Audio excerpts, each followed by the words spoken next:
Hi guys, Diponic here. This is just kind of a free-form rant at this, well, for this video anyway. But I'm basically gonna go over and explain why I think the next mission called Loose Ends, is both the best and the worst mission in Modern Warfare 2 Remastered, or and in the base game, in the original game, any too. So this mission, it takes place right at the is literally the mission after you retake the White House. However, it's also the beginning of the end of it's basically the beginning of the third act of the game, if I'm not mistaken. But this mission not only has that big betrayal and that big moment, but it is effectively it's one of the best scenes from the game because your character basically dies, and so much so that it leaves a lasting impression on most of the characters that still survive MW2. However, there is a lot of problems with specifically with this mission. The first big reason is that you're getting at the beginning you're getting shelled and you're getting shot at, and you have to clear the safe house top to bottom. That's not a problem for me personally. It's that second part where you have to defend the safe house from all directions that is quite a problem because I've probably failed this mission more times than any other mission in all the CODs I've played.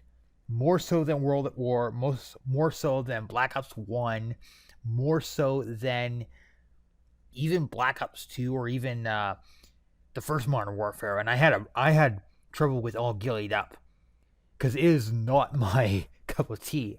I understand why All Gillied Up was put in because especially the Modern Warfare trilogy has this tendency to include at least one stealth mission in each act of the game, which makes sense.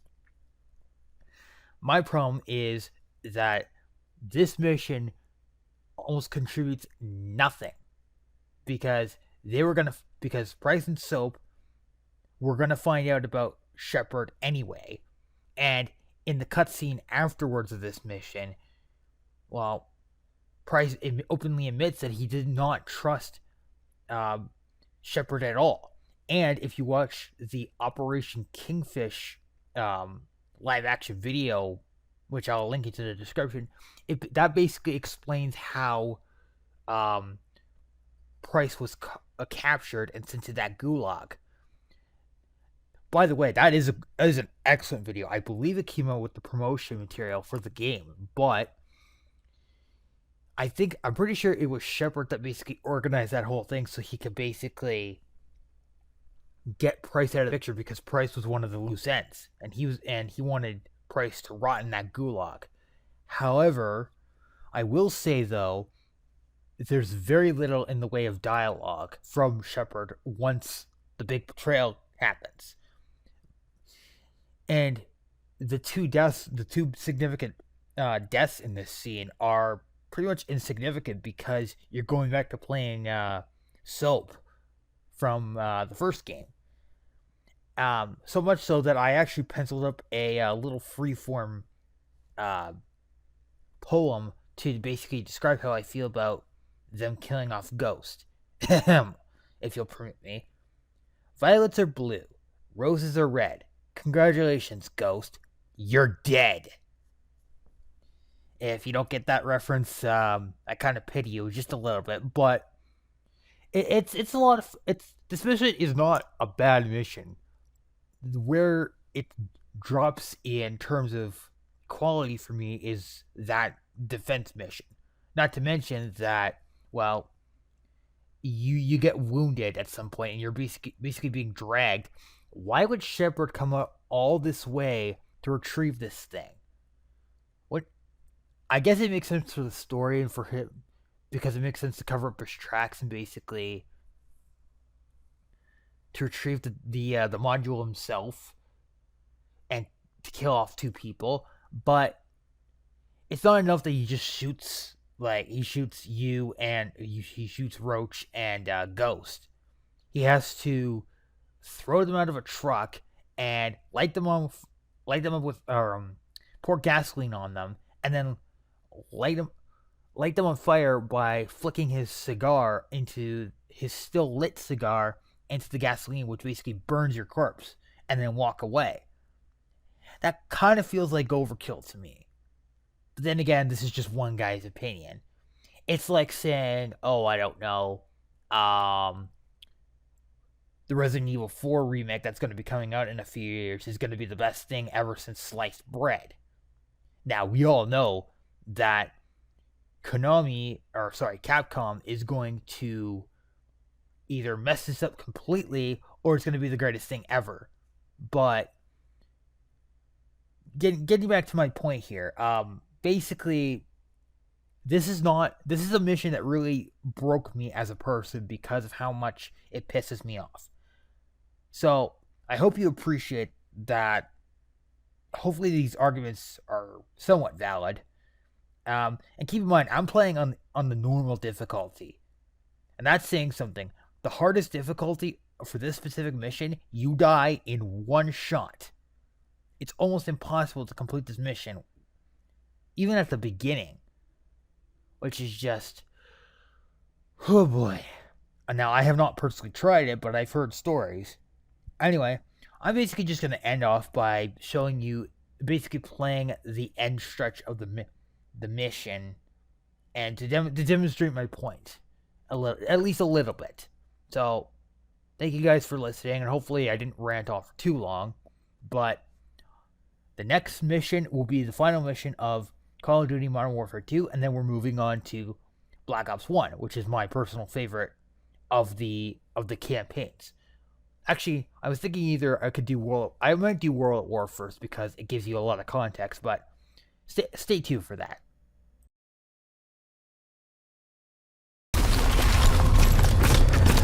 I've got you, Rock. Hang on! Thunder 2-1. I've got red smoke in the tree line. Stand by to engage on my mark. Roger that. I have a visual on the red smoke. Stand by. Thunder 2-1. Clear. Oh. Roger that. Cleared hot. Guns.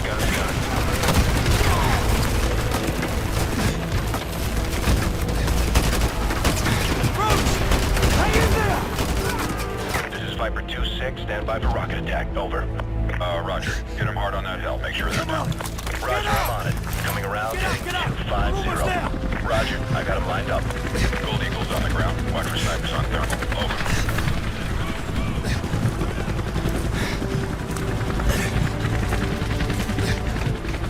You have the DSM. We got it, sir. Good. That's one less loose end. No!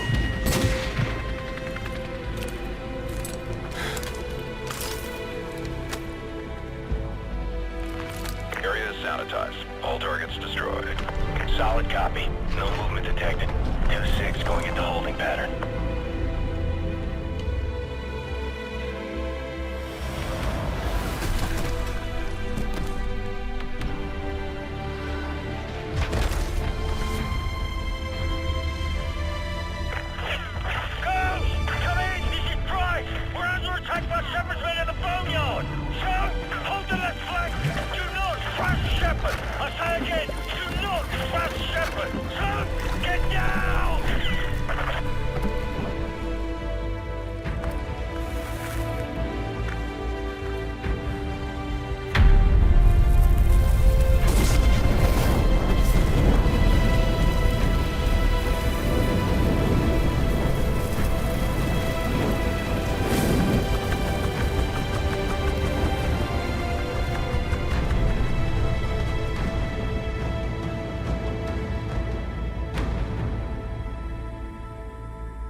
So, after that emotional roller coaster, is there anything positive I have to say about this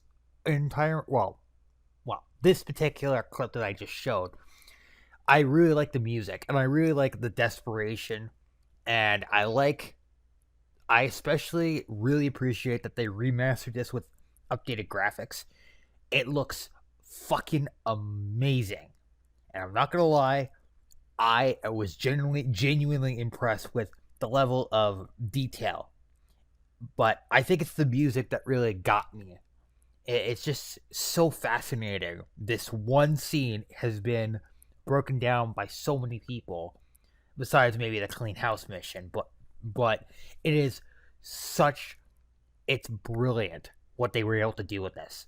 And keep in mind, back in the day, this was the highest grossing Call of Duty game of all time at that time. Not to mention it had the best multiplayer, say for the Akimbo Model 1867 lever action shotgun combo, which was so broken that nobody wanted to. Anybody, if you saw anybody with that thing, you basically quit the lobby. And basically, they had to nerf that thing into the ground. It was hell. I played through that. I played through that on almost every map. I had almost every match that I played had one guy who had the akimbo lever action, but that's nothing compared to way back in the olden days from Modern Warfare 1's multiplayer. Now, I didn't play through that multiplayer because I was a little young, but I thoroughly appreciate what these two games specifically were able to do in terms of revolutionizing the first-person shooter experience and the single-player campaign, because they have both. I think, me personally, I've always seen Black Ops 1 as the best single-player campaign experience, but I say you need to play through World at War in order to give yourself that context.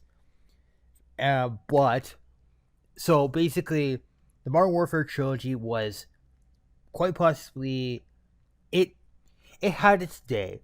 When Modern Warfare 3 came out, they were looking for an epic conclusion, and they certainly got it, but the multiplayer kind of faltered in at the to basically strengthen the campaign. The Black Ops trilogy started with World at War, which was the most unapologetic World War II game that I've ever played, and I played some pretty awesome and pretty good World War II games. I played Close Combat: A Bridge Too Far, which is not easy, by the way. And I played Medal of Honor Frontline, where you play through the D-Day experience, which, if you had to pick the most accurate and most horrifying experience that you could think of to translate what happened on D-Day for those soldiers, I would say Medal of Honor Frontlines, maybe Call of Duty World War II, but especially Saving Private Ryan did that the best. As for Black Ops and also for World at War, they used real war footage, and they basically, it was like playing through World War II yourself in the most profound way, because I think Ackman does this the best.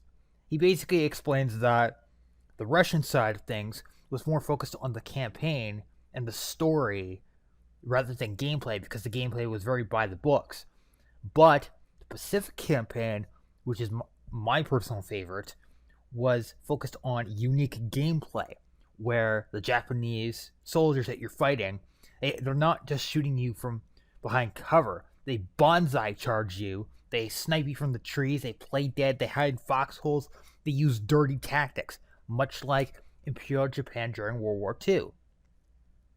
I think that is brilliant. And also, that mission, take out those fucking PT boats! Oh, I have PTSD from that. But, and then you have Black Ops 1, which is the single best campaign experience ever, because it takes place in the Cold War, which was unique at the time. It had JFK, it had the numbers, and it brought back Reznov, who I think is one of the best characters from that series of games. The Black Ops trilogy, anyway. But what I really appreciate is what they did in terms of what they were able to do with the gameplay, the guns. They basically they took that era, the 60s, 70s, and maybe a little bit of the 80s, and basically put that into video game form. It taught me a lot about, the Cuban Missile Crisis, Bay of Pigs invasion, Gitmo, Vorkuta especially. I love the Vorkuta mission, by the way. I love that mission. That's probably my favorite mission out of the Black Ops 1 game specifically. But that second to last mission where everything comes together is just perfect. And it also had a full package of 2 zombie maps and Dead Ops Arcade, which was fun as hell. And it had Nuketown, which was one of the most unique maps in all of COD. And it's still being ported over to other games, which is just, it goes to show you how much Black Ops 1 changed everything. And then finally you have Black Ops 2, which kind of concludes Mason's side of the story, where you're basically playing in the future, obviously, but to bring back Woods, oh man, I love Woods. He is probably one of my favorite characters from this series.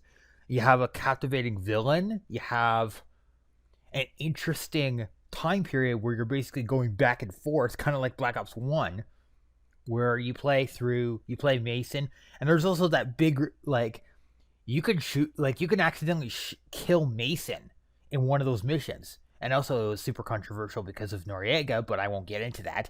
But it was so captivating. And also because you had the strike missions and you had maybe 4 different endings. It's like, holy crap. This is what COD is supposed to do every year, for God's sake. I'm pretty much quoting Ackman here at this point, but I don't care. But he basically says it. This is what COD is supposed to be every year. It's supposed to be every time they release a new game. It's supposed to be unique. It's supposed to be interesting. It's supposed to have this captivating experience. It's supposed to be the next generation of first-person shooters. It's supposed to define the first-person shooter experience. Yeah.